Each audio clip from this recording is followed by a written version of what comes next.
नमस्कार दोस्तों, सिविल लक्ष्य क्लासेज में आपका हार्दिक स्वागत है। मैं सौरभ कुमार गुप्ता।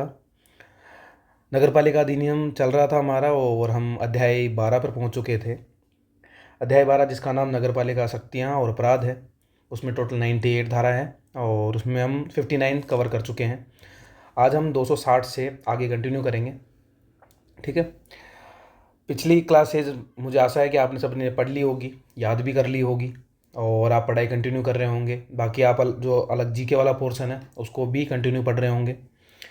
आपको पता ही चल रहा है, जैसे अभी रीट का पेपर आया है, काफ़ी अच्छा पेपर बना है और काफ़ी लेंदी भी था, बहुत बड़ा था। लोग कमेंट कर रहे हैं कि बड़ा पेपर था, टफ था। हाँ, वो सब समझ में आ रहा है, पर तैयारी करने वालों के लिए टफ पेपर ज़्यादा फ़ायदेमंद होता है, देखो मुझे जहाँ तक लगता है।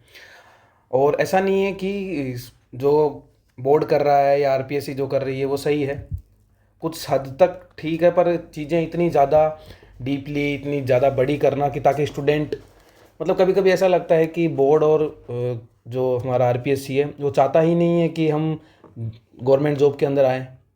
कभी कभी उनकी हरकतें ऐसी होती है। अभी वो ओएमआर घोटाला आपको समझ में आ रहा है। पहले तो सिर्फ पेपर तक की बिक्रिया हो रही थी या वहाँ, अब एडमिनिस्ट्रेशन के अंदर जाके इतनी बड़ी प्रॉब्लम, जितना बड़े खुलासे हो रहे हैं। सोचो उन स्टूडेंट्स पे क्या बीतती है जो इतनी तैयारी कर रहे हैं। कोई 10-10 20-20 साल एक जॉब के लिए, एक छोटी जॉब के लिए लगा देते हैं। गवर्नमेंट जॉब का इतना जुनून है अपने राजस्थान में, इधर नॉर्थ में तो बहुत ज़्यादा ही हमारे यहाँ पे है। तो फिर इनको पता है कि स्टूडेंट इतनी मेहनत कर रहा है, तो हम कम से कम हमारे सिस्टम को, हमारे एडमिनिस्ट्रेशन को, उसको इतना अच्छे से संभाल के रखना चाहिए, उस पर निगरानी बनाए रखनी चाहिए, वो बहुत ज़रूरी है। एक स्टूडेंट पे क्या बीतती होगी जब उसको पता चलता है कि ऐसे घोटाले हो रहे हैं। बहुत सारे अब चाहकर भी ऐसा सोचे ठीक है हम कुछ और ही कर लेंगे इससे बेटर, तो उनका मन उठ जाता है उन चीज़ों से कि हम क्यों ही करें इतनी तैयारी, जब बिना तैयारी करके पैसे के बलबूते पे नौकरी पा लेते हैं लोग। और जब इनकी जिनके पास इतना ही पैसा है तो वो नौकरी क्यों करना चाह रहे हैं? डिजर्विंग कैंडिडेट्स को आगे क्यों नहीं आने दिया जाता है? ये समझ के बाहर है मेरे।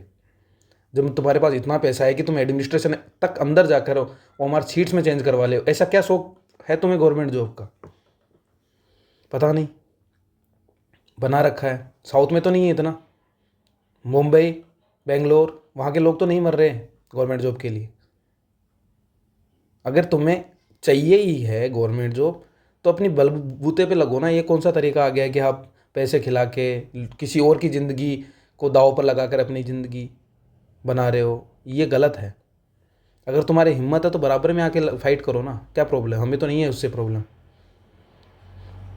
तो ऐसा है। और बोर्ड को भी, और स्पेशली एसओजी, प्लीज़ बहुत अच्छे वाले स्टेप्स लीजिए। इनको इतनी बड़ी सज़ा दी जानी चाहिए ताकि आगे कोई करे उससे पहले उसे लाख बार सोचना पड़े। अभी आरपीएससी में पहले घोटाले थे, आरएस वाली वैकेंसियों में घोटाले रहे हैं। हर वैकेंसी कोई प्योर निकल ही नहीं पाती, और कभी लगता है कि हाँ अब अच्छी जा रही है, तभी ऐसा कोई घोटाला पकड़ में आ जाता है। तो जो एक विश्वास बनने जा रहा होता है वो वापस टूट जाता है, वापस बिखर जाता है। कौन कहाँ तक अपने आप को बना के रख सकता है? बॉयज़ है, गर्ल्स स्पेशली, उनके लिए कितना मुश्किल होता है। घर वाले बोलते हैं कि 2 साल का टाइम है, जाओ तैयारी करो। कहाँ तक करेंगे? 2 साल के अंदर एक वैकेंसी हो और वही वैकेंसी में वैसा पता चलता है कि ये हो गया। ऐसा ही वैकेंसी देख लो, कोई सी वैकेंसी है, प्रॉब्लमेटिक है ना ये चीज़ें। अभी हम खुश थे कि जब 12 जनवरी को सीएम साहब ने इतने बड़े अनाउंसमेंट्स किए थे, काफ़ी लोगों में ऐसा था कि हाँ इस साल हम कुछ एक स्टेप आगे करेंगे, कुछ अलग करेंगे या तैयारी करेंगे, और वहीं ऐसी चीज़ें सामने आती है तब वो सब बराबर सा लगता है कि ये क्या हो रहा है। एक उलझन पैदा कर देता है ये ज़बरदस्ती की। तो इसलिए प्लीज़ गवर्नमेंट से रिक्वेस्ट है कि कम से कम इन सब चीज़ों को बहुत अच्छे से देखा जाए, बड़े कदम उठाए जाने चाहिए। और गवर्नमेंट ने एक बनाया है, बड़ी अच्छी चीज़ें भी कर रहा है, ऐसा नहीं है नहीं कर रहे हैं गवर्नमेंट, पर फिर भी जितना उनसे बेटर हो सके उन्हें किया जाना चाहिए। इन सब चीज़ों को सामने रखा जाना चाहिए, बहुत ज़रूरी है। इन अपराधियों को सज़ा दी जानी चाहिए जिन्होंने सच में ऐसा किया है, ताकि जो एक विद्यार्थी अपनी इतनी उम्मीदों के साथ सामने आता है, इतना सब कुछ करता है, इतना सारा टाइम देता है, इतनी मेहनत करता है, सुबह शाम दिन रात लाइब्रेरियों में जाते हैं, आते हैं, सब कुछ भूल जाते हैं किसी एक जॉब के पीछे, तो वो उनके लिए उस चीज़ की वैल्यू होना ज़रूरी है। वो बहुत प्योरली तरीके से, बहुत अच्छी तरीके से ख़त्म होनी चाहिए जो पेपर व्यवस्था है, जो भी चीज़ें होती है इस प्रोसेस में वो सारी कंप्लीटली, हमें नहीं था कि ओमार जाने तक के बाद तो हमें ऐसा विश्वास था कि वो अच्छी तरह सही हाथों में जाती है, पर अगर ऐसा कुछ होता है तो वो बहुत गलत है, बहुत ज़्यादा गलत है, ऐसा है। ठीक है, तो इस मैटर पे और देखते हैं सरकार क्या करती है, क्या एक्शंस लिए जाते हैं, और आशा है कि सरकार जो भी करेगी अच्छा करेगी। ठीक है, तो अब हम अपनी क्लास को कंटिन्यू करते हैं। धारा 260 पे हम कवर करते हुए चलते हैं। आज की हमारी सबसे पहली धारा है वो है धारा 260। इसमें गंदे भवन की बात की गई है। तो गंदे भवन क्या होता है? देखो, गंदे भवन से एक तो मीन ये निकलता है कि जो साफ़ सुथरा नहीं है, बहुत गंदा है। और इसमें कुछ चीज़ें लिखी हुई, जैसे कुछ ऐसे दुर्गंधयुक्त वनस्पति, जैसे कि कैक्टस होता है, बहुत सारी ऐसी वनस्पति होती है जिससे बहुत गंदी स्मेल आती है, बदबू आती है, और आसपास के एरिया में प्रॉब्लम होती है, या मच्छर पनप रहे होते हैं, तो इससे आसपास रहने वाले लोगों में न्यूसेंस पैदा होती है। ठीक है, तो उन भवनों को, ऐसे भवनों को गंदे भवन कहा गया है इस एक्ट के तहत। ठीक है, तो अगर पूछ ले कि गंदे भवन की डेफिनेशन, तो यही डेफिनेशन है, बस इतना सा। तो इसको थोड़ा दिमाग में फ्रेम करने की कोशिश करना है हमें। फिर बात करते हैं हम इसके लिए नगर पालिका क्या करेगी। तो नगर पालिका जिस बंदे का ऐसा मकान है, ऐसा गंदा भवन है, उसके स्वामी या उसको जो उपयोग करा अधिभोगी, उसको क्या दिया जाता है, एक नोटिस दिया जाता है कि जो भी प्रॉब्लम है, जो भी साफ सफाई करनी है, वो पेड़ पौधे हटाना है, काट छाट, वो सब कंप्लीट करो आप। वरना अगर आप ऐसा नहीं करते हो, पालन नहीं करते हो नोटिस का, तो आपके ऊपर 1,000 से 2,000 का जुर्माना, और जुर्माने के बाद भी अगर आप साफ सफाई नहीं करते हो, जो भी काम करना नहीं करते हो, तो 50 रुपये पर डे के हिसाब से आपके ऊपर जुर्माना लगाया जाएगा। ठीक है, तो ये सारी प्रक्रिया नगर पालिका के द्वारा अपनाई जाती है। मानव निवास के लिए अनुपयुक्त भवन, ये क्या है? तो नगर पालिका क्या करती है, एक नोटिस देती है। अब ये क्या था, ऊपर वाला था गंदे भवन था, कि भाई गंदे भवन हो रखा है, प्रॉब्लम है। अगर ऐसा कोई भवन है जो मानव निवास के लिए, मतलब अगर वहाँ इंसान रहेगा तो उसके शरीर पर, उसके मस्तिष्क पर, या किसी भी तरीके से उसके ऊपर नेगेटिवली इम्पैक्ट करेगा, या आसपास के लोगों को परेशान करता है वही चीज़, तो ऐसे भवन के लिए नगर पालिका क्या करती है, तो उसके स्वामी को बोलती है कि सबसे पहले आप इसे अपने रहने लायक बनाओ। क्या बनाओ? रहने लायक भवन बनाना जरूरी है, उससे पहले इसका उपयोग नहीं करोगे आप। आया समझ में? मतलब वो भवन है, उसका वो यूज भी कर रहा है, लेकिन उसको प्रॉपरली मेंटेन नहीं कर रखा है। तो आप अगर ऐसा नहीं करते हो तो नगर पालिका आपके ऊपर नोटिस दे सकती है। साथ में अगर आप नोटिस का पालन नहीं करोगे, उसको एक इंसान के रहने लायक नहीं बना देते, तब तक उसका उपयोग नहीं कर सकते। और अगर आपने ऐसा किया नहीं और फिर भी उपयोग कर रहे हो, तो नगर पालिका क्या करेगी? तो नगर पालिका क्या करती है, उसके अंदर जो भी काम करवाने, पेंटिंग से लेके डेंटिंग, पेंटिंग, मरम्मत, कुछ भी करवाना हो, नगर पालिका करवाएगी, और जो भी खर्चा आएगा उसका बिल बनाएगी। उसमें 10% वो सरचार्ज, मैं आपको हर बार बता चुका हूँ। नगर पालिका कोई भी काम करती है उसके बाद 10% लगाएगी, वो लगा के उस स्वामी के पास भेज देगी। स्वामी उसके ऊपर किस रूप में देगा? तो उसे बकाया कर के रूप में, बकाया राजस्व के रूप में उससे वसूला जाता है। ठीक है, फिर और क्या कर सकती है? अगर नगर पालिका को लगता है कि ये भवन इस हालत में है ही नहीं कि इसको मरम्मत करे, इसको रिपेयर किया जाए, ठीक है, और वो सारी प्रोसेस के दौरान अगर वो भवन गिर जाता है, यदि भवन गिराया जाता है किसी भी कंडीशन में, मान लो ऐसा था ही नहीं कि प्रोसेस करवा सके, नगर पालिका सही करवा सके, तो सीधा नगर पालिका उस भवन को ही गिरा देती है। इसको गिरा दिया जाना चाहिए। गिराने के बाद जो उसका मलबा होता है, तो गिराने में जो खर्चा हुआ होगा, तो वो मलबे को क्या करती है, नगर पालिका बेचती है, सेल करेगी। ठीक है, सेल करने के बाद जो भी पैसा आएगा, उस पैसे से अपनी वसूली कर लेगी कि हमारा भाई, मान लो 500 रुपये का मलबा बिका था और नगर पालिका का 200 खर्चा आया था, नगर पालिका ने 200 अपनी जेब वाले तो ले लिए खर्चे, बाकी जो 300 रुपये बचता है वो रख लेती है। और जो आता है, जो स्वामी है, उसको 90 दिन का टाइम दिया जाता है, सॉरी 6 महीने का, 180 दिन, यानी 6 महीने का टाइम दिया जाता है। देखो, ये वाला थोड़ा याद रखने वाली बात है। कहीं पर ये तो 3 महीने मिलेगा आपको, कहीं पर ये 6 महीने मिलेगा। तो ये थोड़ा ध्यान रखना है, कहाँ पर 3 महीना, कहाँ पर 6 महीना। तो यहाँ पर 6 महीने की बात है। ठीक है, मैं भी कंफ्यूज हुआ था अभी। तो 6 महीने के भीतर क्या करना है, अगर स्वामी बोलता है कि हाँ साहब, मेरे पे जो बचे हुए पैसे थे मलबे के, वो तो मुझे दे दो कम से कम, तो नगर पालिका उसे वो पैसा लौटा देगी, अगर 6 महीने के अंदर आ जाता है। अगर वो नहीं आता है तो वो पैसा कहाँ चला जाएगा, नगर पालिका निधि में परमानेंटली जमा हो जाता है और नगर पालिका की संपत्ति बन जाता है। उसके बाद आप दावा करोगे तो आपको वो पेमेंट नहीं मिलेगा। ठीक है, तो अब तक 260 में हमने क्या पढ़ा? सिंपल, हमने यही बात पढ़ी कि अगर कोई गंदा भवन है, जहाँ पर उसकी साफ सफाई नहीं हो रखी, बहुत गंदा है, आसपास के लोगों को न्यूसेंस पैदा करता है, तो उसके लिए नगर पालिका एक नोटिस देती है स्वामी अधिभोगी को, उसको सही करने के लिए। अगर वो नहीं करता है तो आप उसके ऊपर 1,000 से 2,000 का जुर्माना और 50 रुपये पर डे के हिसाब से जुर्माना लगाया जाता है। अगर कोई मकान किसी के रहने लायक नहीं है, तो उस कंडीशन में क्या करना है, तो नगर पालिका नोटिस देती है उसको रहने लायक बनाने के लिए। अगर वो नहीं करता उस नोटिस का पालन, तो नगर पालिका उसे रहने लायक बनाती है, उसका खर्चा नगर स्वामी के ऊपर डाल दिया जाता है और वो उसे बकाया राजस्व के रूप में वसूलती है। अगर मकान को गिराना पड़ता है तो नगर पालिका उस मकान को गिरा देती है। गिराने के बाद जो उसका मलबा होता है उस मलबे को बेचकर अपना पैसा वसूल कर लेती है। जो पैसा बच जाता है उसे निधि में जमा कर दिया जाता है। अगर 90 दिन के अंदर जो स्वामी है, सॉरी 90 दिन नहीं, 6 महीने के अंदर मालिक आकर अगर दावा करता है तो ठीक है, अगर नहीं करता है तो वो पैसा परमानेंटली नगर पालिका निधि में जमा हो जाता है। ठीक है, फिर इसके बाद हम बांटते हैं अगली धारा पे, जिसका नाम है नहाने का स्थान। धारा कौन सी है? 261। तो धारा 261 जिसका नाम है नहाने के स्थान, मतलब नगर पालिका नहाने के लिए भी स्थान निर्धारित कर सकती है। तो नगर पालिका निवासियों के नहाने हेतु पर्याप्त संख्या में स्नानाघर बना सकती है और जल प्रवाह की व्यवस्था कर सकती है। तो ये कंपलसरी नहीं है, जैसे कि बहुत सारे पब्लिक टॉयलेट्स बनाती है तो उसके साथ पब्लिक बाथरूम्स भी बनाए जाते हैं, तो नगर पालिका इसी के तहत उसका निर्माण करती है। तो 261 में है, ईजी है, कोई प्रॉब्लम है ही नहीं। 262 पे चले। ओके, 265 क्या कहता है? कलुषित यानी दूषित या दूषित जल की बात हो रही है। अगर नगर पालिका के आदेश का आप पालन नहीं कर रहे हो, और या तो जो 261 के तहत अपन ने ये बनाए बाथरूम्स वो, या नगर पालिका के जो जल स्रोत हैं उनको तुम गंदा कर रहे हो, अगर उनको गंदा कर रहे हो तो उस कंडीशन में आपके ऊपर 1000 से 2000 रुपये का जुर्माना लगाया जाएगा। आया समझ में? तो भाई 262 क्या कहता है? सिंपली यही कहता है कि अगर दूषित पानी की बात हो रही है, दूषित जल की बात हो रही है, अगर नगर पालिका के आदेश का पालन नहीं करते हो और 261 के तहत जो बाथरूम्स बनाए या नगर पालिका का जो भी जल स्रोत है उनको अगर आप गंदा करते हो, उनकी प्रॉब्लम करते हो उनको, तो उसके अंदर आपको 1000 से 2000 रुपये का जुर्माना लगाया जाएगा। इस धारा में मोस्टली जो जुर्माने हैं ना वो 1000 से 2000 वाले हैं। एक चीज़ और मैं करूँगा आपके लिए, जो जुर्माने या तो आप साथ में कवर करते हुए चलो, वो ज़्यादा बेस्ट रहेगा। खुद के हाथ से लिखी हुई चीज़ हमेशा याद रहती है। देखो मैं सिंपली ये मानता हूँ, तो खुद के हाथ से लिखे रहेंगे तो उनको लिखो। मैं आपको पहले बता दूंगा, आप जहाँ पढ़ते हो उसके सामने चिपका लो। जुर्माने से बहुत अच्छे क्वेश्चन बनते हैं, मतलब अगर अच्छे खासे क्वेश्चन आते हैं ना तब भी 2 या 3 क्वेश्चन तो आपको आराम से जुर्माने से मिल जाएंगे, जो कि आपको 2 पेज में आराम से देखने को मिल सकते हैं। 2 पेज में आप आराम से उनको कवर कर लोगे। तो ऐसा है, तो ये जुर्माने अच्छे से याद करने हैं आपको। ठीक है, तो 262 हो गया। 263 क्या कहता है? कुओं आदि से पैदा होने वाले न्यूसेंस का उपशमन। ये किस कुएं की बात हो रही है? ये पर्टिकुलर ऐसा नहीं कि कुआं ही, जो अपन सोचते हैं ना, इमेजिन कर लेते हैं कि कुआं हो, उस कुएं की नहीं। मान लो आसपास आपका घर है और घर के आसपास 100 मीटर के दायरे के, आपका घर है ये, और आपके घर के आसपास 100 मीटर के अंदर कोई जल स्रोत है।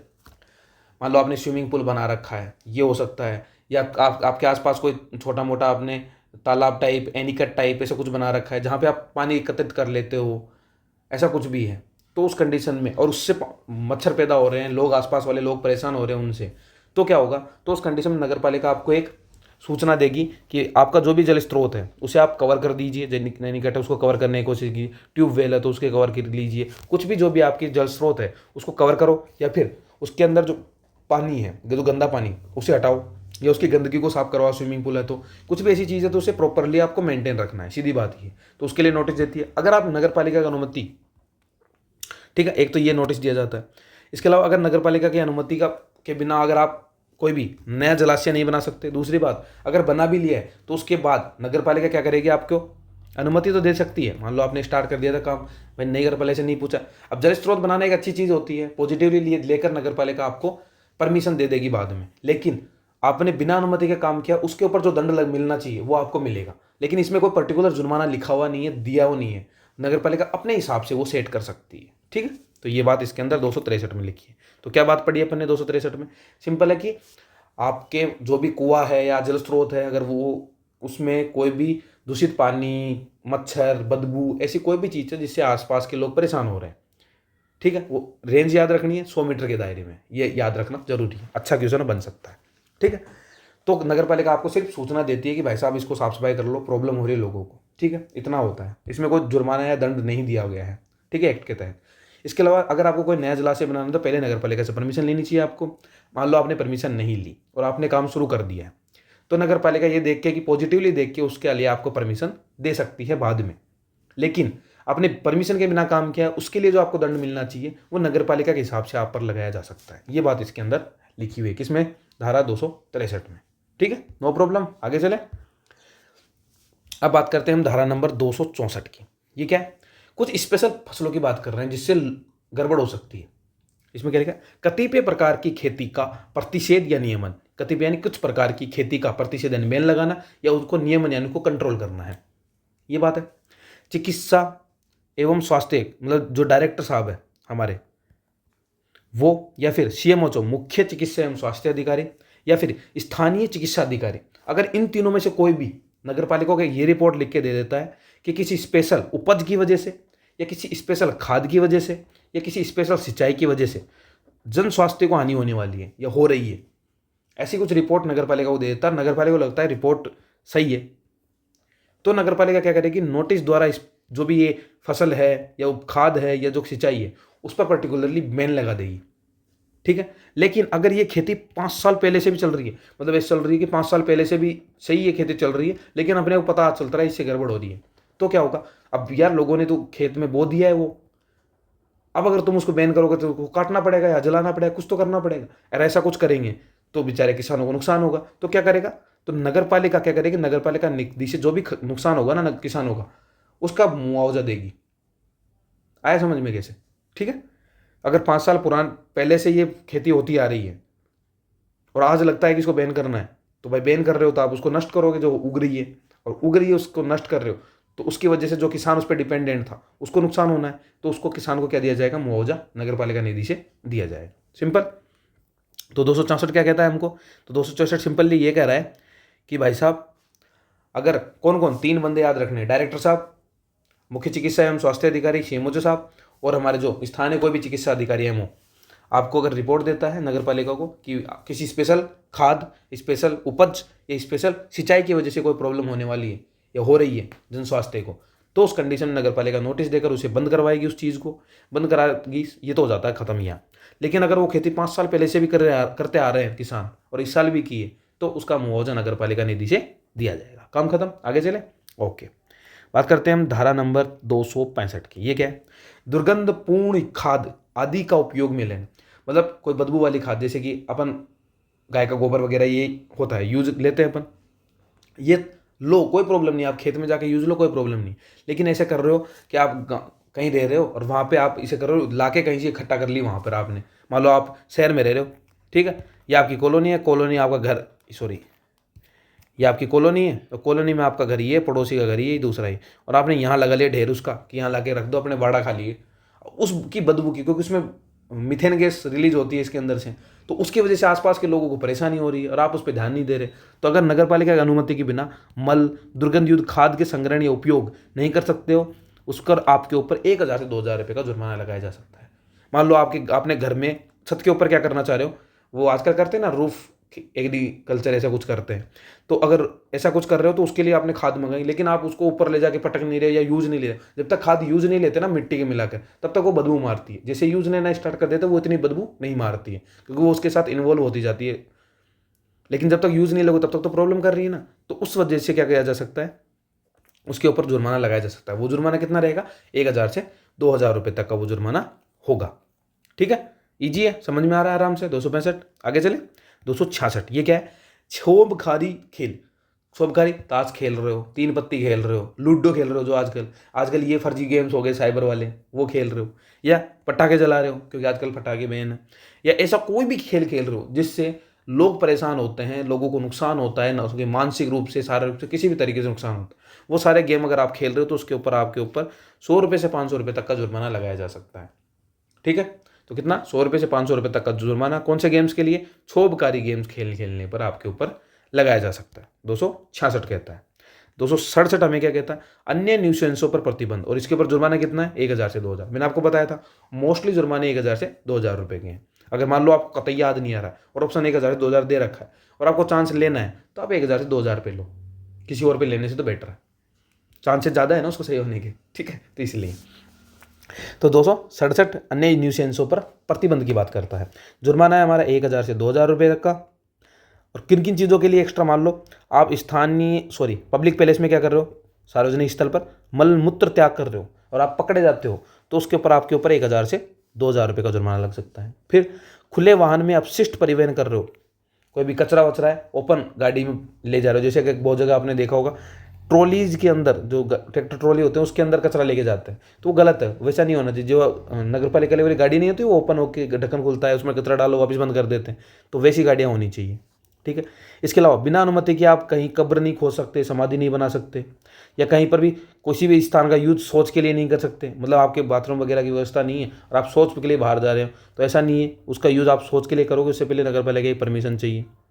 इसके अलावा बिना ढके हुए मांस का परिवहन, जैसे कि मान लो आप, ठीक है, आप मांसाहारी हो, कोई प्रॉब्लम नहीं है, नगर पालिका को आपके मांसाहारी होने से प्रॉब्लम नहीं है, लेकिन आप ऐसे नहीं कर सकते कि सफ़ेद पन्नी में मुर्गा पकड़ के कटवा के लेके जा रहे हो ताकि सारी दुनिया देख रही है उसको, क्योंकि बच्चे भी होते हैं, बूढ़े भी होते हैं, मांसाहारी भी होते हैं, कुछ और भी तरह के शाकाहारी लोग भी होते हैं, तो उनको किसी को ऑर्डर लग सकता है। अब बच्चे हैं उन पे तो नेगेटिवली इम्पैक्ट डालेगा एक तरह से, तो वो सारी चीज़ें हैं, तो मांस को आप बिना ढके वो लेके नहीं जा सकते। इसके अलावा नगर पालिका ने कोई नोटिस लगा रखा है, कोई एडवर्टाइजमेंट लगा रहे हो, आप जा रहे हो उसको फाड़ रहे हो, हटा दिया उसको, बचपना दिखा रहे हो अपना, तो वैसा नहीं करना। अगर आप ऐसा कुछ करते हो आपके ऊपर 1,000 से 2,000 का जुर्माना है। इसके अलावा पशु एकत्रित कर लिया आपने बहुत सारे, भेड़ें कर ली, लड़ियाँ ला के, गधे ला के, तो वैसा भी नहीं कर सकते आप, तो वो भी बैन है, वो भी न्यूसेंस के अंदर आता है। तो कोई भी तरह का न्यूसेंस जो नगर पालिका और भी एक्स्ट्रा ऐड कर सकती है, तो वो सारे न्यूसेंस पर आपको 1,000 से 2,000 रुपये का जुर्माना है। और सबको समझ में आता है इससे जो भी हम काम कर रहे हैं उससे किसी न किसी को नुकसान पहुंचेगा, किसी न किसी को हानि हो सकती है, तो वो समझ में आता है कि हाँ हम गलत काम कर रहे हैं। अंदर तो बोलता है एक बार, तुम बाहर से मानो चाहे ना मानो, अगर वो फिर बोलना कब बंद करता है, तुम 1,000 बार खुद को दबा लेते हो, अपनी जो बोलते हैं ना अंतरात्मा की आवाज़, तो आप दबाते जाते हो तो वो भी ढीठ बन जाता है कि ये तो सुनता तो है नहीं, ठीक है, तो इसको बोलने का फ़ायदा है नहीं मेरा, तो वो फिर बोलना ही बंद कर देता है। ठीक है तू कर ले, कर, तुझे को जो करना है कर। लेकिन जब स्टार्ट में जब शुरू करता है ना, कोई बच्चा भी चोरी करता है तो 500 बार सोचता है वो कि यार गलती हो गई यार मुझसे, मेरे को मम्मी को बता देना चाहिए, पापा को बता देना चाहिए, करता है ना वो।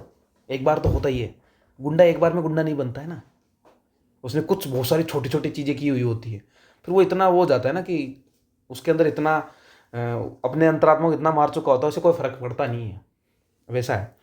तो इसलिए न्यूसेंस का पता चलता है हमें, तो न्यूसेंस पता चल रही है तो ये मान लेना उस पर जुर्माना भी है हमारे ऊपर, ये सोचना है एक बार के लिए, ठीक है। फिर बात करते हैं धारा 268, ये क्या कहता है, धुएं को खपाना, खपा देना, धुएं को खपा देना। अब ये लैंग्वेज समझ नहीं आ रही है, धुएं को खपा देना क्या होता है। सिंपल ये है कि अगर कोई कारखाने से धुआं निकल रहा है, कोई ईंधन का धुआं है, या जैसे कि कोई अपन ईंट के भट्टे होते हैं ना, ईंट के भट्टे, तो उसमें से भी बहुत सारी धुआं निकलती है। तो इनका ये कहना है कि जो भी धुआं निकल रही है वो धुआं ऐसे नहीं निकालने नहीं आपको, जैसे निकल रही है वैसे कि बाहर छोड़ रहे हो आप, कार्बन सही थी उसको, तो वो तो बहुत ज़्यादा नुकसान पहुंचाएगी अपने एनवायरनमेंट को। तो क्या करना है, तो उसके लिए आपको फिल्टराइजेशन लगना है। फिल्टर लगाते हैं ना, जैसे कि गाड़ियों के धुआं निकलता है उसके भी फिल्टर लगता है, साइलेंसर जिसे बोलते हैं, साइलेंसर यही तो काम करता है, साइलेंसर जो बहुत सारा गंदा वाला धुआं निकलता है। या ईंधन इस तरह का यूज करो आज, जैसे कि अपन BS6, समझ में आता है, BS6 लिखा होता है बहुत सारी गाड़ियों में। अगर आपने कभी गाड़ी खरीदी हो तो एक फ्यूल टाइप होता है, उसके अंदर BS6 लिखा होता है। वो क्या होता है, BS6 इंजन बोलते हैं इसको। BS का मतलब होता है भारत स्टेज 6, यानी हम स्टेज 6 वाला फ्यूल यूज कर रहे होते हैं, जिसके अंदर कार्बन एमिशन बहुत कम होता है। कार्बन एमिशन मतलब धुआं कम छोड़ती है गाड़ी, ये समझ लो, ठीक है। तो BS6 वाली गाड़ियां अपन यूज करते हैं, उससे क्या होता है, वो क्या करती है, तो फ्यूल ही ऐसा होता है कि उससे एक तो कार्बन एमिशन कम होता है, वो मैक्सिमम यूटिलाइज होता है। जैसे कि मान लो 100 ग्राम अपना तेल है, तो उसमें मान लो 98% तो वो यूज हो चुका होता है, 2% ही कार्बन के रूप में निकलता है। वो भी अपन क्या करते हैं, फिर उसमें साइलेंसर लगा देते हैं, तो जो भी धुआं वगैरह होता है वो जम जाता है साइलेंसर के अंदर, और फिर वो बिल्कुल प्लेन निकलती है। जो गैस निकलता भी थोड़ा बहुत, तो थोड़ा बहुत निकलता है माइन्यूट। वो इसलिए जो ये फ्यूल टाइप है ना, वो आजकल BS6 आ गया है। अब BS7 की बात भी चल रही है अभी मार्केट में, ठीक है। तो BS6 चल रहा है, इलेक्ट्रिक गाड़ियाँ इसलिए लाई गई है। इसके अलावा ये तो हो गई गाड़ियों के ऊपर। अगर बात करें कारखानों में, तो कारखानों में बहुत सारे वो फिल्टर लगाए जाते हैं। आपने देखा होगा कि जो भट्टे होते हैं उसके ऊपर ऊपर टॉप, वो एक तो वो बड़ी सी वो नहीं लगी होती खंबे जैसी, बहुत ऊंची सी, दूर से दिख जाता है कि हाँ वहाँ ईंट का भट्टा है, दिखता है ना, वो पोल सा होता है लंबा सा, ऊपर से पतला होता ही जाता है, शंकु जैसा होता है। तो वो इसलिए रखा जाता है, वो चिमनी बोलते हैं उसको। तो वो चिमनी इसी काम आती है कि धुआं है उसको डायरेक्टली एनवायरनमेंट में नहीं छोड़ती, उसको कार्बन है उसमें जमता जाता है, और उसके ऊपर ही ऊपर वाले में है ना एक इलेक्ट्रोलाइजर लगाया जाता है। आपने अगर 8th क्लास में पढ़ा, सॉरी 10th क्लास के सिलेबस में या 12th में ऐसा कुछ है, तो 12th में अभी भी है साइंस के अंदर इसका चैप्टर, केमिस्ट्री के अंदर 12th की केमिस्ट्री में है ये एक पोर्शन, तो यही काम आता है। तो उसके ऊपर एक फिल्टर लगाया जाता है ताकि वो जो कार्बन एमिशन है उसको मिनिमाइज किया जा सके, तो उसकी बात की जा रही है यहाँ पे। तो नगर पालिका में एक तरह से एनवायरनमेंट का भी ध्यान रखने के लिए बात की जा रही है। तो नगर पालिका अगर ऐसा आदेश निकालती है कि कारखाना स्वामी को कि भट्टी से निकलने वाले धुओं को नष्ट या कम किया जाना चाहिए, अगर आप इसका पालन नहीं करते तो वही 1,000 से 2,000 का जुर्माना है। लेकिन एक बार पकड़ लिया और अगली बार दोबारा तुम ये गलती पाई जाती, देखो वहाँ क्या था, जारी रखने वाली बात थी कि जितने दिन जारी रखोगे उतना। यहाँ दोबारा पकड़े गए तो फिर 2,000 से 5,000 का जुर्माना, फिर उसके बाद दोबारा पकड़े गए तो फिर 2,000 से 5,000 का जुर्माना। तो हर बार 2,000 से 5,000 का जुर्माना जब जब पकड़े जाओगे। आई समझ में? तो ये बात इसके अंदर लिखी हुई है। 268 में धुएं वाली बात, 1,000 2,000 जुर्माना और 2,000 से 5,000 का जुर्माना, दोनों याद रखने हैं अच्छे से। इसके अलावा एक इंपॉर्टेंट चीज, रेल या सड़क मरम्मत में वाले लोकोमोटिव इंजन पर ये वाला लागू नहीं होता है। ये इंपॉर्टेंट है। मतलब जो पहले चलते थे, आजकल तो ये भी बंद हो गए हैं, इंजन होते थे पहले तो वो कोयले वाले, आजकल वो कहाँ चलते, लाइट वाली चलती, तो कोई प्रॉब्लम ही नहीं। ये वाली बात पुरानी हो गई, पर अभी भी लिखी हुई है, उस पर लागू नहीं होता है। तो ये नोट याद रख सकते हैं, कभी कभी नोट्स से क्वेश्चन बन जाता है डायरेक्टली। फिर आ जाते हैं 269 पे। ये क्या है? बाजारों, वधशालाओं या कुछ व्यापार के लिए लाइसेंस देना। ये क्या होता है? जैसे कि आप अगर नगर पालिका कोई नया बाजार खोल रही है या वधशाला, समझ में आता है वधशाला क्या होता है? जहाँ पर जो मरे हुए जानवर होते हैं उनको कट किया जाता है अलग अलग तरीके से, या फिर वही होता है वधशाला मेनली, पुराने जानवरों के लिए होता है मेनली। जो मर जाते हैं उन जानवरों को कैसे यूज लिया जा सकता है, हड्डियों का क्या कर दिया जाता है, तो उसके लिए काम आता है वधशाला। तो नगर पालिका से असंबंधित या निहित स्थान को 300 धारा में विनिर्दिष्ट, ध्यान हो तो मैंने कल टेलीग्राम चैनल पर एक पीडीएफ डाली थी इसकी, पढ़ी है किसी ने? धारा 340 की पूरी पीडीएफ डाली थी 6-7 पेज की। तो उसमें पूरी प्रोसीजर दी हुई है ये वाली कि किस चीज़ के लिए तो हमें लाइसेंस चाहिए होता है, लाइसेंस किस प्रक्रिया से मिलता है। तो इसको एक बार आप देख लेना, मैं ये नहीं बोल रहा कि पूरा पढ़ना है, एक बार पढ़ लेना। एक बार रीड करने से क्या होगा कि देखो आरपीएससी जिस माइंडसेट से खेल रही है 40% लाना मुश्किल हो रखा है। देखो सीधी बात तो ये है ना। तो हम जहाँ पर भी ऐसी कोई चीज़ लिखी हुई है जहाँ से क्वेश्चन बनने के चांस हैं, तो वो छोड़ना क्यों है यार। एक बार, क्योंकि ये 300 धारा है, वो 1-2 बार और आएगी आगे जाके, एक बार शायद 2 बार और आएगी। तो फिर वो 300 धारा, अगर कोई पेपर बनाने वाला है और वो सीरियसली अच्छा पेपर बनाना चाह रहा है तो वो 300 धारा 40 धारा पे पक्का जाएगा। थोड़ा बहुत तो जा ही सकता है। तो अपन एक बार रीडिंग कर लेंगे तो कम से कम अपने को ये रहेगा कि हाँ हमने पढ़ रखा है। अगर कोई हल्की फुल्की चीज़ आएगी तो अपन आराम से कवर कर लेंगे। वो हल्का फुल्का पूछेगा, अगर पूछेगा भी तो इसको आराम से देखना है अपन को एक बार।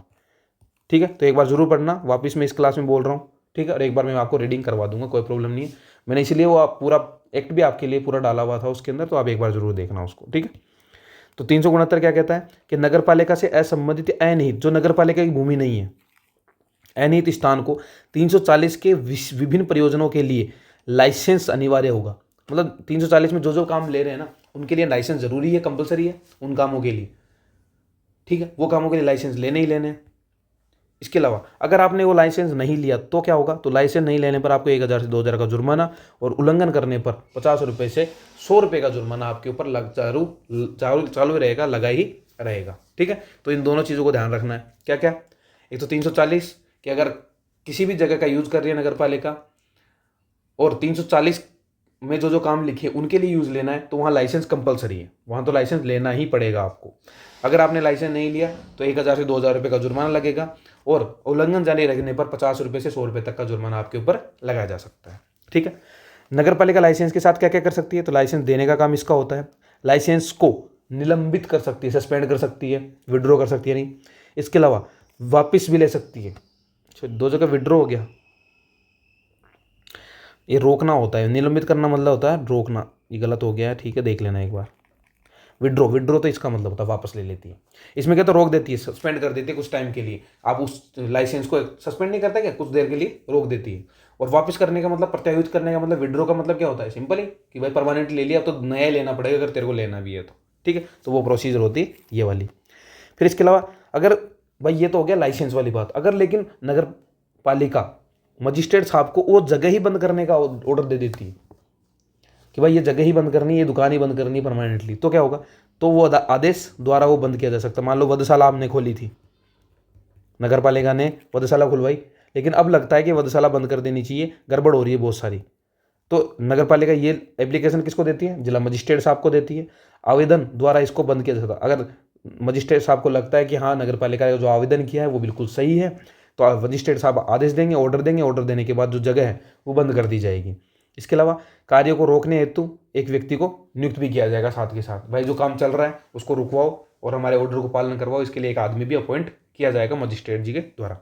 लेकिन व्यक्ति को लगता है, जो व्यथित व्यक्ति है उसको लगता है 30 दिन के भीतर वो क्या कर सकता है, अपील कर सकता है कि साहब यार मेरे साथ तो गलत हुआ है, मैंने जितना पैसा लगाया और मेरे साथ उल्टा ही ये जूते पड़ गए, मेरे तो दुकान बंद हो गया, धंधा बंद हो गया। तो ये व्यथित व्यक्ति क्या कर सकता है, कलेक्टर साहब के पास जाएगा, 30 दिन के अंदर जाएगा और क्या कहेगा कि भाई साहब ये मामला है। अगर उनको लगता है कि हाँ आदमी सही है, ये व्यथित व्यक्ति ने सही कहा है, तो उसे वापस वो जगह दिलवाई जाएगी, उसका लाइसेंस वापस दिलवाया जाएगा।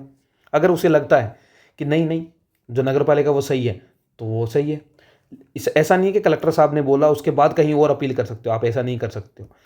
कलेक्टर साहब ने जो बोल दिया वो अंतिम है, इसके खिलाफ आप न्यायालय में चुनौती नहीं दे सकते। सिंपल बात, आगे समझ में।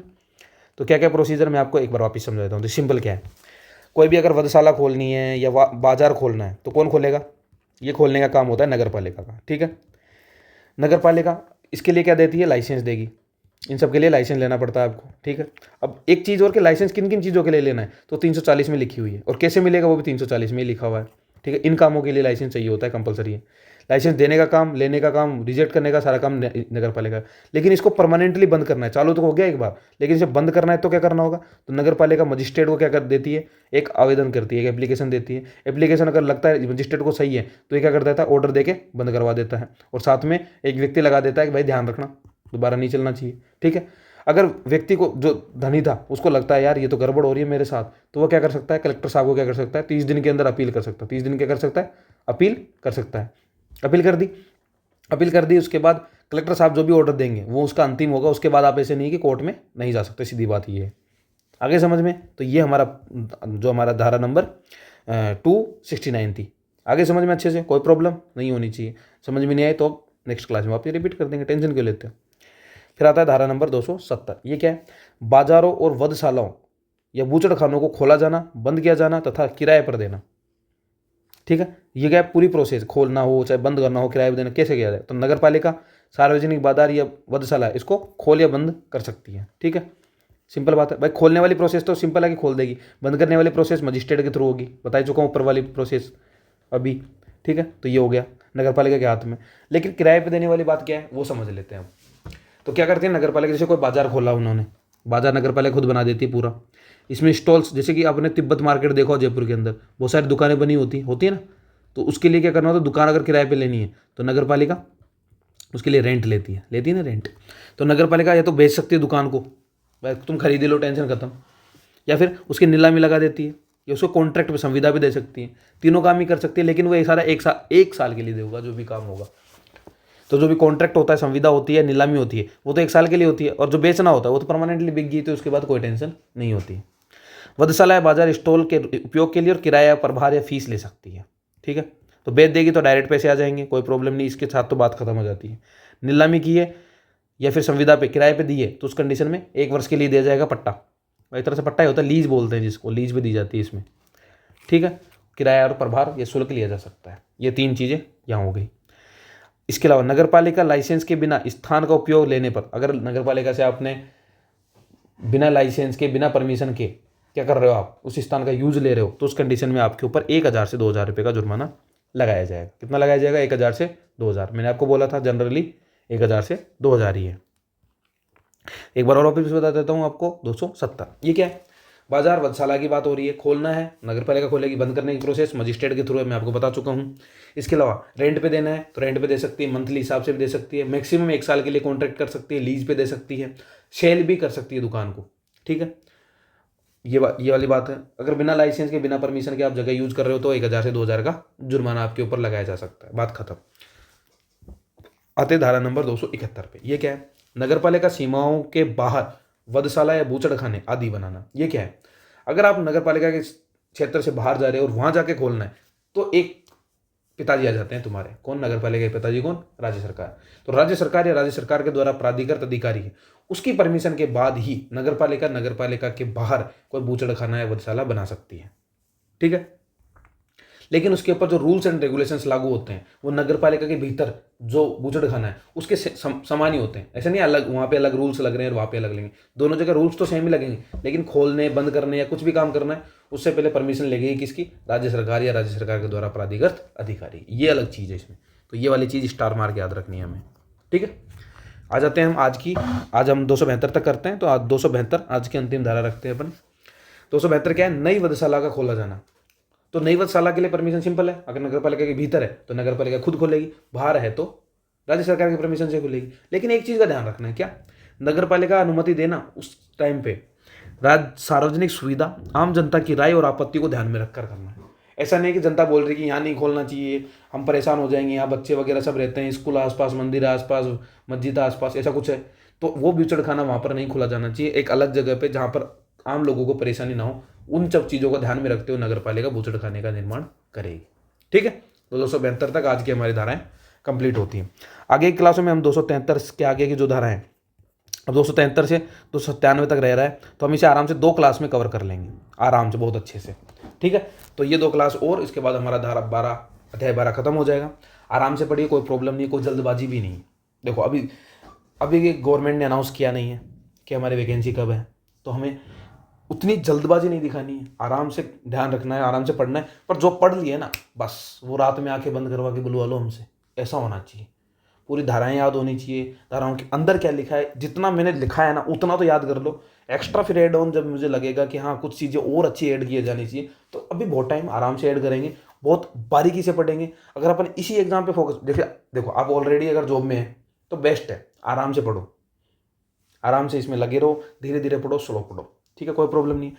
अगर आप अभी जॉब में नहीं है और आपको इसकी प्रिपरेशन पक्का है कि ये तो मुझे करनी ही करनी है, मुझे ईओ तो बनना ही है, और मान लो आप एलडीसी की तैयारी करना चाह रहे हो, सिंपल है ना, ईओ वाला पार्ट भी है, उसे करो। दिन में मत दो ज़्यादा टाइम, अरे आधा घंटा दो, मैं तो बोल रहा हूँ बस 30 मिनट ही दो, कुछ मत पढ़ो, 30 मिनट ही दे दो। क्योंकि मेरी क्लास आती है 2 या 3 दिन में एक बार, एक दिन क्लास देख लो, जिस दिन क्लास देखो उस दिन मत पढ़ो, चाहिए 30 मिनट की क्लास 40 मिनट कर लो, क्या फर्क पड़ रहा है। ठीक है, क्लास ले ली, अगले दिन पहले चैप्टर का रिवीजन, एक दिन दूसरे चैप्टर का रिवीजन, फिर तीसरे, चौथे, पांचवे, फिर पहले पे आ जाओ, फिर पहला, दूसरा, तीसरा, चौथा, फिर पहले पे आ जाओ। सिंपल है ना, इतना सोचना ही क्या, बहुत स्लो, बहुत आराम से पढ़ो, तब भी आधा घंटा दो, मत दो ज़्यादा। पूरा टाइम इसको दो ना, 10 घंटे पढ़ते हो, मेरे को तो आधा घंटा दे दो, 9.5 घंटे इसको दो, मैं तो नहीं बोल रहा ज़बरदस्ती, 9.5 घंटे इसको दो, आराम से पढ़ो, तुम्हारा एलडीसी पढ़ो, आराम से जीके जीएस पढ़ोगे, हमारे ऑटोमेटिकली काम आ जाएगा, हमें ज़रूरत ही नहीं है अलग से। भाई पार्ट ए तो काम आएगा ही आएगा ना उसमें, भाई राजस्थान तो पढ़ोगे ही, कोई सा भी एग्जाम दे लो, हिस्ट्री तो पढ़ोगे ही, आर्ट एंड कल्चर पढ़ोगे ही, और पता है आपको मैं ऊपर ऊपर से पढ़ नहीं सकते, डीपली पढ़नी पड़ेगी, तो हमारी ऑटोमेटिक तैयारी हो जाएगी, आई समझ में। तो जो भी पढ़ो बहुत डीपली पढ़ो, क्योंकि पेपर चाहे 4th ग्रेड हो, चाहे रीट हो, चाहे कुछ ही हो, पेपर तो टफ ही आ रहे हैं, तो टफ ही आ रहे तो तैयारी भी टफ ही करो। तो ईओ में भी हो जाना है, किसी में भी दो, सब में बराबर कर दिया, राम राम जी हो रखा है। मतलब वो एग्जाम का सिस्टम तो रहा ही नहीं है कि छोटी एग्जाम है तो पेपर छोटा इजी आराम से हो जाने वाला आएगा, वो भी टफ आ रहा है। तो महाराज बनना चाहोगे तो भी टफ आ रहा है, तो तैयारी टफ वाली करो, टेंशन ही खत्म, सोचना ही क्यों है, तो टफ वाली तैयारी करें। तो ये है कि इस एलडीसी अभी दो लोग हैं तो पता है कि एलडीसी की वैकेंसी कब है, एग्जाम कब है, तो हम यहाँ बाबूजी बन जाएंगे, और ईओ में आएंगे तो बाबूजी के अफसर बन जाएंगे, बात खत्म, सिंपल। तो अपने टारगेट्स फिक्स करो, प्रोसीजर फिक्स करो, और लगे रहो, धार में पढ़ते रहो, सिंपल है भाई। अब जिस मूड में सब आरपीएससी है, बोर्ड है, उस हिसाब से ही हमें पढ़ना है। ऑथेंटिक बुक्स पढ़ो जितनी पढ़ पाओ, हिंदी ग्रंथ अकादमी है, आरपीएससी, देखो क्वेश्चंस तो वहाँ भी से भी पूरे नहीं आ रहे, मैं ये नहीं बोलूँगा, पर ऐसा हो जाएगा कि आप उनको पढ़ लोगे तो आपको अंदर से एक कॉन्फिडेंस वाली फीलिंग आ जाएगी, बस मैं इतना तो मुझे पता है, वो आपके अंदर कॉन्फिडेंस पक्का बूस्ट करने का काम करेंगी। तो आप अगर कोशिश करो, आपको अगर हो रहा है तो ज़रूर करो। मैं एक चीज़ ज़रूर बोलूँगा कि आप पढ़ो अगर पढ़ पा रहे हो, क्योंकि ऐसा नहीं है कि उसका फ़ायदा नहीं मिलेगा आपको, उसका अल्टीमेट रूप से फ़ायदा तो मिलना ही मिलना है। तो ज़रूर पढ़नी चाहिए, एक बार तो पढ़ी जा सकती है आराम से, एक बार का भी आपको, एक बार पढ़ोगे तो आपको लगेगा हमें एक बार और पढ़नी चाहिए। ठीक है, तो ठीक है, आज की क्लास को यहीं विराम देते हैं, बाकी फिर आगे कंटिन्यू करेंगे नेक्स्ट क्लास में, और इसको ख़त्म कर देंगे हम आराम से। फेम में अपन पूरा आराम से कंप्लीट कर चुके होंगे, बहुत स्लोली भी करेंगे, तब भी कोई प्रॉब्लम नहीं है। ठीक है, चलो अगली क्लास में मिलते हैं, धन्यवाद, शुक्रिया।